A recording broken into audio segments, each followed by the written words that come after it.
অনেক অনেক কমেন্ট করেছিলে যে তোমার দিদা খুব সুন্দরী দেখতে। দিদা আপনি এত সুন্দর কি করে হলেন বলুন তো? দাদুর এক দেখাতে পছন্দ নাকি? একদম চেহারা একদম ফুটে পড়ছে, কি বলবো। অল্প বয়সে তো আরো মানে দারুণ দেখতে ছিল দিদা। দেখছে গ্লেজ দিচ্ছে হাত পায়ে এখনো পর্যন্ত। দিদাকে আমি বলছি, দিদা আপনি মানে এত সুন্দরী তা কি নিতেন আমাদের মতন যখন ছিলেন?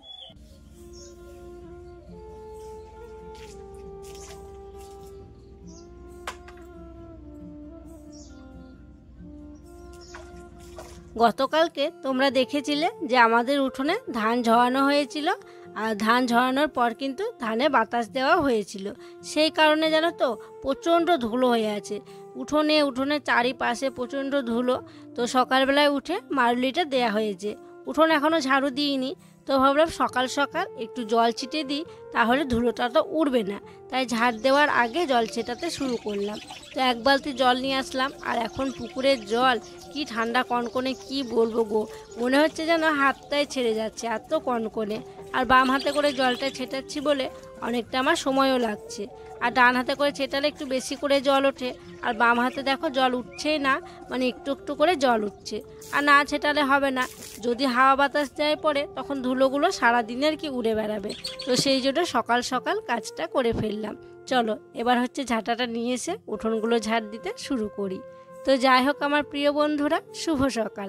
আশা করছি তোমরা যে যেখানে আছো সকলে ভালো আছো, সুস্থ আছো।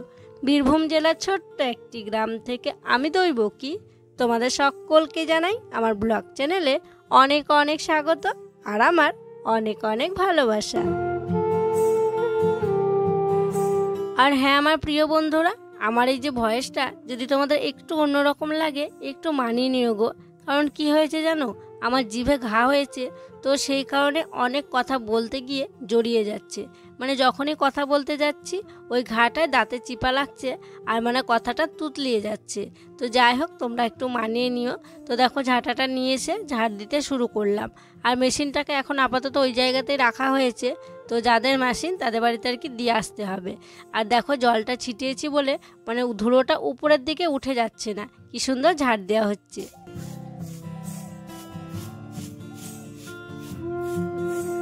চারিপাশ ভালো করে ঝাড়ঝুড় দিয়েছিলাম, তারপরে চা করেছিলাম। আর বাড়িতে দিদা দাদু মাসি সবাই আছে, আর সবাই সকাল সকাল ঘুম থেকে উঠেও পড়েছিল। তো চা করে সবাইকে চা দিয়েছিলাম, আর অনেকক্ষণ বসে বসে সকালবেলাতেই সবার সাথে একটু গল্পও করেছিলাম। মানে অন্যান্য দিন কি হয় বলো তো, একা একা খাই, খেয়ে আর কি কাজে লেগে পড়ি। তো সবাই আছে একটু তো গল্প সল্প করতেই হবে, কত রকমের গল্প। তো তারপরে দেখো খাওয়া দাওয়া হলো, মানে চা বিস্কুটই খেয়েছে সবাই। তো কাপ প্লেট ছিল কিছু, আর কয়েকটা আর কি বাটি আছে, রুদ্র বাবা মুড়ি খেয়েছিল। তো ওই বাটিগুলো কাপ প্লেটগুলো দেখো পুকুর পাড়ে নিয়ে চলে এসেছি।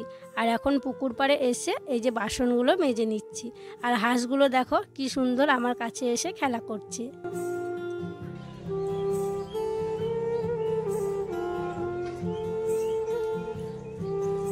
স্নান করে নিয়েছি, স্নান করে এখন মুড়ি খাবার করব। তো সেই জন্য দেখো আলু নিয়ে বসলাম। তো আজকে মুড়ি খাবার জন্য আলু ভাজাই করব, কারণ কলাই সিদ্ধ আর কি কালকে রাত্রেও হয়েছিল, আর পরশু দিনকে রাত্রেও হয়েছিল। তো ওই রাত্রেবেলায় মাসি তারপরে দাদু দিদা ওরা মুড়ি খাচ্ছে। মাসি প্রথম দিনকে ভাত খেয়েছিল, তারপরে আর কি মুড়ি খেয়েছিল। তো সেই জন্য আমাকে বললো যে আলু ভাজা করো, অন্য কিছু করতে হবে না, কালকে তো ঘুগনি করা হয়েছিল। তো সেই জন্য আলু কেটে নিচ্ছি, আলু ভাজা করব। আর এখানে হচ্ছে মা বসে আছে, মা ওই চা মুড়ি খেলো, খেয়ে মাকে একটু রোদে বসানো হয়েছে। তবে দিদি মাসি নিয়ে জানো তো, মানে আজকে না টাইম করে জল সকালবেলা একবার দিয়েছিল, দিয়ে একটুখানি চলার পর কারেন্ট চলে গেছিলো, দিয়ে জলটা আর কি বন্ধ হয়ে গেছিলো, আর টাইম করে জলই আসেনি। তাই মাসি আর দিদি গেছে ওই পাড়া থেকে জল আনতে। আর তোমরা তো জানোই মাকে কিন্তু কলের জলে স্নান করাতে হবে। আমরা নয় পুকুরে করে নিই এক দিন, কোনো ব্যাপার নয়, কিন্তু মাকে কলের জল ছাড়া করানো যাবে না। তো সেই জন্য জল আনতে গিয়েছে, মানে মাকে স্নান করানো হবে, দাদু স্নান করবে, দিদা স্নান করবে, মানে তাহলে কত জল আনতে হবে বোঝো। তো দিদি বললো তুই তাহলে কাজগুলো কর, আমরা দুজনে জল নিয়ে আসছি। তাই ওরা জল আনতে গিয়েছে। অন্যদিন তোমরা দেখো যে প্রেসার কুকারে আলুর তরকারিটা করে নিই। তো আজকে তরকারি করবো না, আজকে একটু ভাজা ভাজা করব। তো ভাজা ভাজা করার জন্য দেখো আজকে আর প্রেসার কুকারে করছি না, কড়াইয়ে করছি। তো পেঁয়াজটা তখন তো আলুর সঙ্গে দিয়ে দিই, তো সেটার আর কি আলাদা টেস্ট হয়, আর এটার কিন্তু আলাদা টেস্ট হয়। তো আজকে দেখো একটু জিরে ফোড়ন দিয়েছি, কাঁচা লঙ্কা ফোড়ন দিয়ে পেঁয়াজটা ভেজে নিলাম, তারপরে আলুগুলো দিয়ে দিলাম। তবে আলুগুলো আর একটু ছোটো করে কাটলে ভালো হতো জানো তো, আর বটিটা না একটু দাঁড় কমে গিয়েছে, তো সেই জন্য না ভালো মানে ছোট ছোট করে কাটতে চাইলেও না কাটা হচ্ছে না, একটু মোটা মোটা হয়েই কাটা হয়ে গেছে। তো যাই হোক, তেলে ভালো করে নাড়াচাড়া করব, হালকা একটু জল দেব, দিয়ে আর কি একটু ভাজা ভাজা টাইপের আলু ভাজাটা আজকে করব। তো আগে আমরা যেটা করতাম সেটা হচ্ছে আলুর তরকারি, আর আজকে যেটা করব সেটা আলু ভাজা। আলু কাটার পর আমি আলুটা ভাজতে গিয়েছিলাম, তারপরে আলুটা ভাজতে দিয়ে যে দুপুরে রান্না বান্না হবে, তো যেসব সবজিগুলো কাটতে হবে সেগুলো আর কি উঠোনে ঠিক করে রেখেছিলাম। তো এদিকে মাসি এলো, মাসি এসে বলছে আমাকে দাও, আমি কেটে দিচ্ছি। তো মাসিও দেখো কাটছে, আর আমি ভাবলাম আমিও কাটি, দুজনে কেটে নিই, তাহলে তাড়াতাড়ি হয়েও যাবে। আর কালকে সন্ধেবেলাতে রুদ্রর বাবা আর আমি একটু বাজার করতে গিয়েছিলাম, ওই যে পাড়ার যে দেওর আর কি হাটে আর কি বসে, সেই দেওর বাজার নিয়ে আসে, তো সেই দেওরের কাছ থেকে নিয়ে এসেছিলাম বাঁধাকপি, নিয়ে এসেছি গাজর, টমেটো, আলু, কাঁচা লঙ্কা, এই সমস্তগুলো নিয়ে এসেছিলাম। তো মাসি দেখো বাঁধাকপিটা কাটছে, আর আমি হচ্ছে এদিকে আলুগুলো কেটে নিচ্ছি। আর যাই রান্না হোক না হোক আলু কিন্তু আমাদের লাগবেই, তো আলুটাই আমি আপাতত এখন কাটছি। তো এখনও ঠিক করা হয়নি যে কী কী রান্নাবান্না হবে, তোমরা তো একটু পরে জানতেই পারবে যে আজকে কী কী রান্নাবান্না হবে। তো চলো আমরা এখন দুজনে এই যে সবজিপাতিগুলো কেটে নিই। সবাইকে মুড়ি দিয়ে আমি খাওয়া দাওয়া করে উনুন ধরিয়ে দিয়েছি।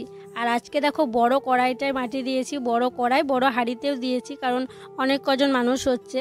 তো এই হাঁড়িটার এই কড়াইটা যদি একসাথে উনুনে বসাই, কড়াইটা যেন তো ঠিকঠাক মানে বসে না, মানে ধাক্কা লেগে যায়। তো সেই জন্য কড়াইটা একটু ব্যাকা করে বসানো হয়েছে।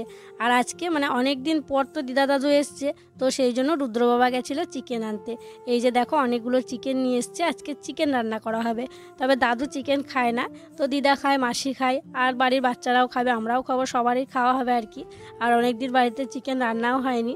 এদিকে মানে একটু আগে ভাতে আর কি চালটা দিয়েছি, তো একটু নাড়াচাড়া করে দিলাম। আর নাড়াচাড়া না করলে কি হয় জানো তো, তলে ধরে যায়, তো সেই জন্য একটু ভালো করে নাড়াচাড়া করে দিচ্ছি। ডাল রান্না হয়ে গিয়েছে, বাঁধাকপির ঝালটাও করে নিয়েছি। তারপরে দেখো একটুখানি তরকারি করছি, এখানে সোয়াবিন আর আলু। তো দাদু তো চিকেন খায় না, তো সেই জন্য দাদুর জন্য এই যে সোয়া কারি আর কি করা হচ্ছে, আলু দিয়ে একটু সোয়াবিনের তরকারি করছি। তো বেশ ভালো করে এটা করব। এই যে দেখো মানে হয়ে গেছে সোয়াবিন আলুর তরকারিটা, দেখতে বেশ ভালো হয়েছে।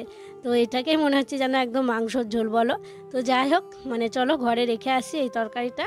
আর এই যে এইদিকে দেখো মানে মাংসর ঝোলের আলুগুলোও কেটে নিয়েছি, চিকেনে যে আলুগুলো দেওয়া হবে একটু লাল লাল করে ভালো করে আলুগুলো ভেজে নিয়েছি।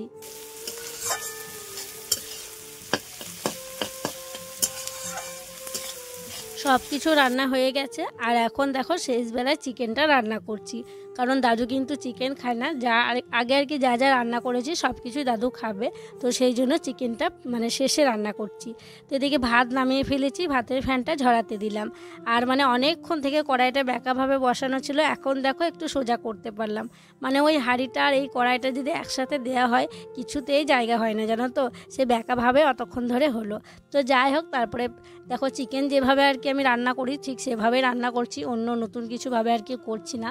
তো এদিকে দেখো চিকেনটা আমি কষাতেও শুরু করে দিয়েছি, আর কয়েকটা কাঁচা লঙ্কা চিড়েও দিয়েছি, আর দিয়েছি টমেটো।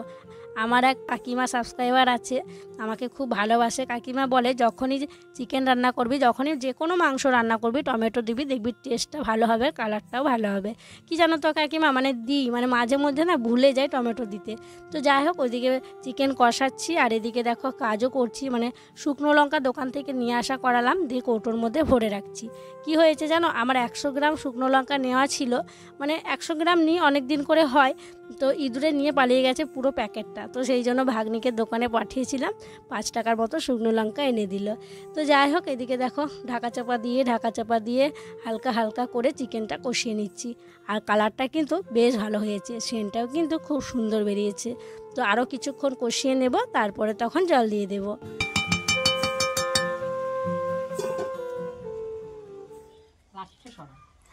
লাঠি থাক, বয়স্ক মানুষ লাঠি কি নাকি বলো। রান্নাবান্না করছি আর দাদু দিদার সাথে গল্পও করছি আজকে। আর এখন তো শীতের দিন, উঠোনেই বললাম না বেশিরভাগ সময় আমাদের সময় কাটে, তো দিদা তো মানে স্নান করেছে তখন থেকে, দিদা চালাঘরে ওখানে স্নান করেছিল, ওখানে ছিল, দিয়ে আবার ঘরে এসে রোদ্রেই বসে আছে অনেকক্ষণ থেকে। তো দাদু একটু শুয়েছিল, দাদু এবার উঠলো। আমার রান্নাবান্না প্রায় শেষের দিকে, ওই যে চিকেনের ঝোলটায় আর কি জল দিলাম, দিয়ে এখন আলুটা সিদ্ধ হলেই কিন্তু আমার রান্নাবান্না হয়ে যাবে। তো তোমরা তো আগের দিনের ভিডিওতে না, আগের দিনে তার আগের দিনের ভিডিওতে অনেক অনেক কমেন্ট করেছিলে যে তোমার দিদা খুব সুন্দরী দেখতে। দিদা আজকে নিজে বলবে দিদা এত সুন্দর কি করে হলো। দিদা আপনি এত সুন্দর কি করে হলেন বলুন তো? দিদা অল্প বয়সে আরো দেখতে ভালো ছিল বলুন। হ্যাঁ, এক দেখাতে পছন্দ, দাদুর এক দেখাতে পছন্দ নাকি? দেখো এখনই একদম চেহারা একদম ফুটে পড়ছে, কি বলবো। অল্প বয়সে তো আরো মানে দারুণ দেখতে ছিল দিদা। দেখছে গ্লেজ দিচ্ছে হাত পায়ে এখনো পর্যন্ত। আর দিদাটা তো আমাদের খুব ভালো, আমাদেরকে খুব ভালোবাসে। ভালোই লাগলো দুদিন দিদা দাদু থাকলো। তারপর আজকে বাড়ি চলে যাবে বলছে, যেতে বারণ করছি, বলছি বয়স্ক মানুষ আসতে পারেন না, এসছেন কষ্ট করে, আর দুদিন থাকেন, তা বিকেলবেলা বাড়ি চলে যাবো বলছে। খুব গল্প করছি, খুব মজা করছি দিদা দাদুর সাথে। আর এই যে লাঠি দেখছো, লাঠিটা রুদ্রর বাবার কাছে দিদা গড়িয়ে নিল। একদম রুদ্রর বাবা লাঠিটাকে কেটে পুড়িয়ে একদম সমান করে দিয়েছে, যাতে দিদাকে খোঁচা না লাগে, তেল মাখিয়ে দিয়েছে একদম।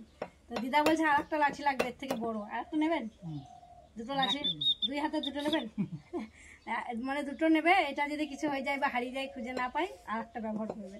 বারে বারে বলছে আজকে সকাল থেকে আবার যে আর একটা লাঠি কেটে দাও দাদু ভাই। তো দেখি রুদ্র বাবা কখন কেটে দিচ্ছে। মানে ও আজকে একটু ব্যস্ত, গেছিল ধান বিক্রি করতে, ধান বিক্রি করে এসে সার কি জোড়া টোড়া নিয়ে এলো, তারপরে আবার মাঠে গেছে। মাঠে আজকে যে সর্ষে ফেলানো হয়েছিল তোমাদেরকে দেখিয়েছিলাম, ওই জমিগুলোতে জল দেওয়া হচ্ছে, তাই বাবা আর রুদ্র বাবা দুজনেই গেছে। তো জল দেওয়া হবে, তারপরে আসবে। আর এদিকে আমার রান্নাবান্না আর একটুখানি বাকি আছে, রান্নাবান্না হয়ে গেলে তখন খেতে দিয়ে দেবো। খিদা পাইনি তো না? ওই যখন মিঠু খিদে পেয়েছে বোধ হয়।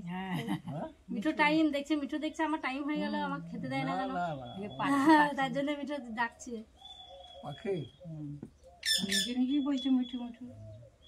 আর দিদাকে আমি বলছি, দিদা আপনি মানে এত সুন্দরী, তা কি নিতেন আমাদের মতন যখন ছিলেন? দিদারা আগে সর্ষের তেল ব্যবহার করতো, কি বলবো, সর্ষের তেল মাখতো গো। সেরকম আগে কোনো ইয়ে ছিল না, এখন তো কত কিছু উঠেছে নাকি দিদা? আগে সর্ষের তেলই সবাই মুখে বড় হয়েছে। আর এখন ডাক্তারে বারণ করছে সর্ষের তেল মাখা হবে না, এ হবে না, তা হবে না, বাচ্চাদেরকে মাখিও না। আগেকার দিনে বাচ্চা বলো বড় বলো সবাই সর্ষের তেল মেখেছে, সর্ষের তেল কাজল। আর এখন কাজল দিতেই মানা হচ্ছে বলুন। যাই হোক চলো দেখি আমার আলুটা সিদ্ধ হলো নাকি। তাহলেই আজকে রোদে খাবেন নাকি? এখানে এখানে খাবো। হ্যাঁ, আমরা আর কদিন পর থেকে রোদেই খাবো, চেয়ারই খাবো। দাদু দিদার সাথে গল্প করলাম, তারপরে আবার দেখো ফিরে এলাম রান্না বান্নায়। তো এদিকে তো আমি ঢাকা দিয়ে গেছিলাম। তো চলো এখন দেখি যে আলুগুলো সিদ্ধ হয়েছে নাকি।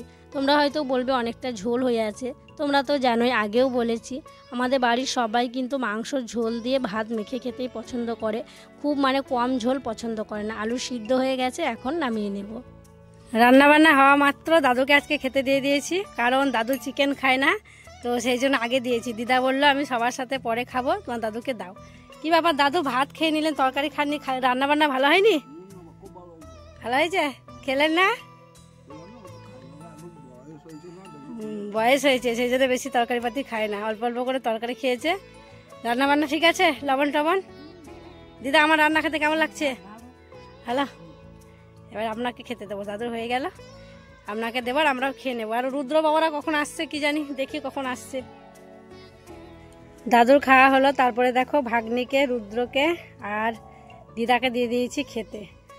আর রুদ্রর বাবা তো এখনো মাঠ থেকে আসেনি, আর ওদিকে দিদি আর মাসি মাকে খাইয়ে দিচ্ছে। খেয়ে নাও রুদ্র, সব ভাত খেয়ে নিবা, ঠিক আছে? মাখিয়ে দেবো ভাত?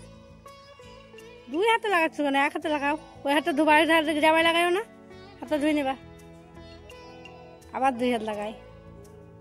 বৃষ্টি এসো। রুদ্রর বাবা আর বাবা তো অনেকক্ষণ হয়েছে মাঠে গিয়েছে, ওরা এখনও আসেনি, কখন আসবে জানি না। তো লালিকে তো দুপুরবেলায় ভাতের ফ্যানটা খাওয়ানো হয়, বাবা বা রুদ্র বাবা দুজনের মধ্যে কেউ আর কি দেয়। আজকে ওরা দুজনেই নেই, তো সেই জন্য আমি ভাবলাম বেলা হয়ে যাচ্ছে, যাই আমি দিয়ে আসি। তাই যে ভাতের ফ্যান রাখা ছিল, লবণ মিশিয়ে লালিকে খাইয়ে দিচ্ছি। আজকে অনেকক্ষণ ধরে খাওয়া দাওয়ার পর্ব চলছে। তো প্রথমে দাদুকে দিয়েছিলাম, তারপরে ভাগ্নি রুদ্র খেয়েছিল, মাকে দিদি খাইয়ে দিয়েছিল। তো তারপরে দেখো এখন হচ্ছে আমরা চারজনে খেতে বসলাম। তবে এখনও খাওয়ার বাকি আছে রুদ্রর বাবার আর বাবার। ওরা তো সে এখনও মাঠেই আছে, অনেকটা দেরি হবে। দাদু খাওয়া দাওয়া করে একবার গেছিলো, দাদু এসে বলল যে অনেক দেরি হবে ওদের, তোমরা খাওয়া দাওয়া করে নাও। তো দাদু একটু দেখতে গেছিলো কতটা কি কাজ হলো, তো সেই জন্য আমরা 4 জনে বসে পড়েছি। আর বেশ ভালো লাগছে জানো তো, এই যে সবাই মিলে উঠোনে খাওয়া দাওয়া করছি, মানে হাসি ঠাট্টা হচ্ছে। এদিকে আমরা হাসছিলাম কেন বলো তো, রুদ্র না বলছিল যে মাসিকে ক্যামেরায় দেখা যাচ্ছে না, তাই মাসি বলছিল আমার মানে তোর বাবারও মাসি, আমারও তোরও মাসি নাকি আমি। তো এই নিয়ে একটু হাসাহাসি হচ্ছিল, বেশ ভালোই লাগলো। আজকে বেশ মনে হচ্ছে যেন পিকনিক করছি আমরা, এই উঠোনে রোদে বসে খাচ্ছি, মানে বেশ ভালো লাগছে গো। খাওয়া দাওয়া হলো, খাওয়া দাওয়া করার পর দিদি আর মাসি বাসনগুলো ধুয়ে নিল, আর আমি যে জায়গাটায় খাওয়া দাওয়া করেছিলাম ওই জায়গাটা একটু নেতা বুলিয়ে দিলাম। তো তারপরে যে বোতলগুলো আর কি উঠোনে ছিল সেই বোতলগুলো সব গুছিয়ে রাখলাম। তো তারপরে দেখো আমি মাঠে চলে এলাম। আমি ভাবছি যে অনেকটা দেরি হচ্ছে, যাই ওদেরকে ডেকে নিয়ে আসি। আর দুজনে আছে, এটাই বলবো যে একজন যাও, একজন খেয়ে এসো, তারপরে তখন খাওয়া দাওয়া করে একজন এলে তখন আর একজনের যাওয়া হবে। তো এসে দেখছি প্রায় হয়েই গেছে, মানে নিচের যে জমিটায় জল দেওয়ার ছিল সেটাতে আগে দিয়ে দিয়েছে, এখন ওপরেরটায় দিচ্ছে, মানে যেটাতে শাক লাগিয়েছি আমরা সেখানে দেওয়া হচ্ছে। সেখানে তো অর্ধেকটা সর্ষে লাগানো হয়েছে, সর্ষে ফেলানো হয়েছে, আর অর্ধেকটা পেঁয়াজ লাগাবে। তো এই সর্ষেগুলো জল দেওয়া হচ্ছে, পুরো জমিটাতেই আর কি দেবে। তো ওই দিকটা দেখো হয়েই গেছে প্রায়, আর এই দিকটা একটুখানি দিলেই হয়ে যাবে। তাই রুদ্র বাবা বলছে একদম মানে কাজটা সেরেই নিই, তারপরে তখন বাড়ি যাব। আর আমি ওকে জিজ্ঞাসা করছি খিদে পায়নি, তো পেটে হাত দিয়ে মানে দেখাচ্ছে যে প্রচণ্ড খিদে পেয়েছে গো, প্রচণ্ড খিদে পেয়েছে, আর মানে থাকতে পারছি না, তবু কিছু করার নেই। আর এদিকে দেখো পুরো জামা প্যান্ট একদম ভিজে গেছে, মানে জল কাদার কাজ বুঝতেই পারছে, মানে জামা প্যান্ট কিন্তু ভিজবে।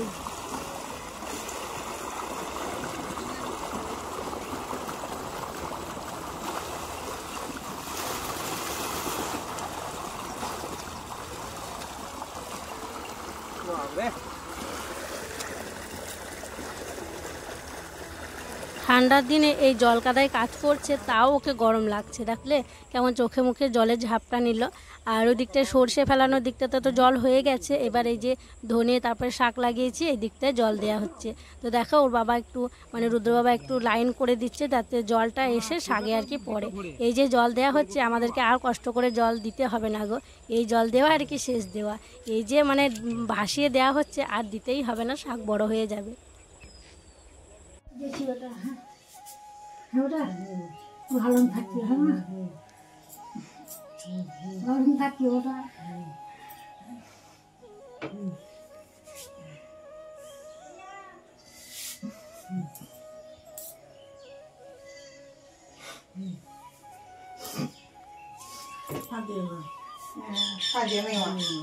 আমার কি হয়েছে দেখি, আমি তো ভালো যাবো, খেতে হবে, খাবার খেলেই মা বসে যাবে। ব্যায়াম খান করলে চিকুন যাবে মা, দুর্গা মন খারাপ করছে, চলেছে যাই থাকলো।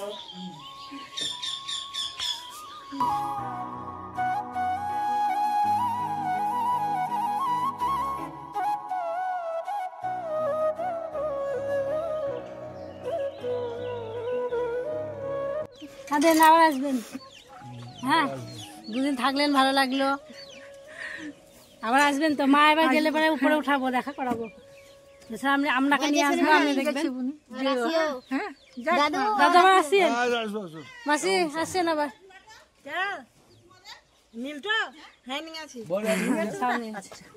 ঠিক আছে, সাবধানে যেন, সাবধানে থাকেন। ফোন করেন বলছে, হ্যাঁ ফোন করেন।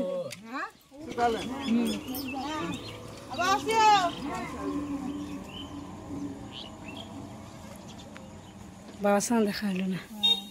এখন বাজে বিকেল 5টা, বিকেল নয় সন্ধেই বলা চলে, এখন শীতের দিনে 5টা মানেই কিন্তু সন্ধেবেলা, সন্ধ্যা হব। আর এইমাত্র রুদ্র বাবা মাঠের কাজ সেরে বাড়ি এলো, আমি চলে এসেছি অনেক আগে। তো বাড়ি এসে আবার স্নান করলো, এই ঠান্ডার দিনে এই সন্ধেবেলা স্নান টান করে দেখো ওকে খেতে দিয়েছো, এখন ভাত খাচ্ছে। বলো রান্না বান্না কেমন হয়েছে? ভালো। দিদাদার সাথে দেখা হলো না তোমাদের? চলে গেল, মানে দিদা দাদা চলে গেছে, তার একটু পরে আর কি এসছে। ভালো লাগছে চিকেন? ভালো হয়েছে চিকেন, চিকেন দারুণ হয়েছে। সকালে 10টার সময় খেয়েছি, 10টা-11টার সময় খেয়েছি। তারও কম হবে, সেই তুমি চিকেন আনতে গিয়ে খেয়ে এসছো তো, বাড়িতে খাও সকালে খেয়েছো, আর বাড়িতে থাকলে তাও তুমি 11টার পর খাও। যাই হোক তাড়াতাড়ি খেয়ে নাও, সন্ধ্যাবাতি দিতে হবে আবার। সন্ধ্যা হয়ে গেল। এখন বাজছে সন্ধ্যে 7:30, আর এদিকে রুদ্রর বাবাও শুয়ে পড়েছে আর রুদ্রও শুয়ে পড়েছে। রুদ্রকে পড়াতে বসিয়েছিলাম, তো একটুখানি পড়েছে দিয়ে ঘুমিয়ে পড়েছে। কি বলতো, আজকে দুপুরবেলা মানে এত খিচিবিচির মধ্যে দিয়েছিলাম আর কি, মানে ওকে ঘুম পাড়ানো হয়নি। আর তোমাদেরকে তো আগেও বলেছি, আমি যদি ওর সাথে এসে একটুখানি না শুই ও কিন্তু ঘুমাতে চায় না, তো ওকে ঘুম পাড়ায় তারপরে আমি চলে যাই। তো আজকে খাওয়া দাওয়া হলো, তারপরে আবার মাঠে গেলাম রুদ্র বাবাদেরকে দেখতে। দাদু দিদা ছিল বাড়িতে, ওরাও বাড়ি যাবে বলে ওরাও আজকে শোয়নি, দিয়ে আর কি ওকে ঘুম পাড়ানো হয়নি। এদিক সেদিক করে আর কি উঠোনেই খেলা করছিল। দিয়ে ওই দেখো পড়াতে বসিয়েছিলাম আর শুয়ে পড়েছে। বাবা আর ছেলে দুজনে ঢাকা নিয়ে ঘুমাচ্ছে। আর রুদ্রর বাবা না প্রচণ্ড মানে মাজায় ব্যথা, কোমরে ব্যথা। ওই যে ধান ঝরানো মেশিনটা তোমরা দেখছো, ওই মেশিনটা রুদ্র বাবা ঘাড়ে করে নিয়ে এসেছিলো, দুজন মিলে নিয়ে এসেছিলো পরশু দিনকে।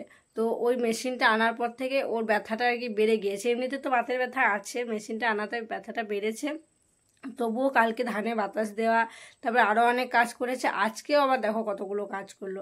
সকালবেলাতে বাড়িতে সকালে যা যা করলো, তারপরে চিকেন আনতে গেছিলো, এসে আবার মাঠে গেল, মানে সারা দিনটাই মাঠে কাটিয়ে দিল। ব্যথা, এদিকে আবার জলের কাজ করলো, মানে গোটা জামা প্যান্ট তো ভিজা ছিল, তোমরা দেখলে যখন জল দিচ্ছিল। মানে সেই জন্য না শরীরটা ওর খুব খারাপ, খুব ব্যথা করছে। তো খাওয়া দাওয়া করবো, খাওয়া দাওয়া করার পর শোয়ার সময় ওকে একটু ভালো করে তেল মালিশ করে দেবো, যাতে একটু আরাম পায়। তো শুয়ে আছে, কী বা করবে, সন্ধ্যেবেলায় কাজ তেমন কোনো নেই। আমারই কাজ থাকে, ওই ছেলেকে পড়ানো, রুটি টুটি করা, ওইসব কাজগুলো থাকে। তো যাই হোক, ওরা যখন শুয়ে আছে তো আমি আর কি করব, আমিও একটু আর কি শোবো, শুয়ে শুয়ে ফোনটা দেখবো। আর ওই যে তোমাদের কমেন্টগুলো দেখবো, কমেন্টের মানে রিপ্লাইগুলো দেবো। আর তোমরা যে সুন্দর সুন্দর কমেন্ট করো, সত্যি আমার খুব খুব ভালো লাগে গো। তোমাদের কাছ থেকে না অনেক কিছু জানতে পারি, অনেক কিছু শিখতে পারি। তো অনেকেই বলো আমি কমেন্টে রিপ্লাই দিই না, কিন্তু আমি তো প্রায় সবার কমেন্টে রিপ্লাই দিই গো। সবার কমেন্টে রিপ্লাই দেওয়ার আমি চেষ্টা করি। তো যদি কোনো কারণে কারো মিস হয়ে যায়, তো কোনো আর কি ভুল বোঝো না যে আমি করিনি বা তোমাকে বাদ দিয়ে দিয়েছি, এটা ভেবো না। হয়তো কোনো কারণে আর কি ওটা আর কি টিপা পড়ে যায়, লাভ রিয়াক্ট পড়ে আর কি চলে যায়। তো যাই হোক, চলো তাহলে আজকের মতো এখানেই বিদায় নিচ্ছি। তোমরা সকলে ভালো থেকো, সুস্থ থেকো। আর যারা নতুন বন্ধু হয়ে আমার এই ভিডিওটি দেখছো, তাদের কাছে একটি অনুরোধ করব, আমার চ্যানেলটিকে সাবস্ক্রাইব করে আমার পাশে থেকো। আর যারা পুরনো বন্ধু হয়ে আমার পাশে আছো, তাদেরকে আমার অসংখ্য অসংখ্য ধন্যবাদ আর অনেক অনেক ভালোবাসা। দেখা হবে আবার পরবর্তী ব্লগে।